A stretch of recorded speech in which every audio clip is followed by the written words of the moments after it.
buhay ako, so hindi naman talaga ako umaasa din sa mga bigay-bigay. Oo. Pero pag may nagbigay na hindi naman tayo nanghingi, syempre kailangan natin tanggapin, di ba? At magpasalamat Kasi ano kasi siya hindi eh. naman tayo nanghingi. Kumbaga, dumating na lang sa blessings na yan na hindi Oo. naman natin hiningi. Bibigay Oo. naman ng kusa. Yun. Kasi So, alam ng Diyos na mabuti kang tao.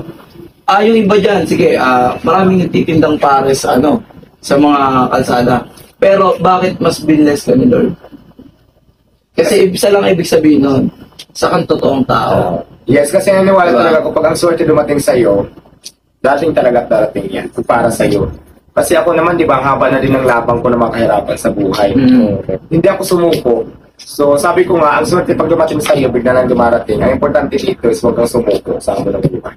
Mismo. Kung may nangangarap ka, gawin mo na, aksyonan mo na. Kasi hindi malayo marating mo yung pangarap mo at gusto mo sa buhay. Diba? Pag sinukuan mo, wala ka. Hindi mo abot yung pangarap mo, sumuko ka eh.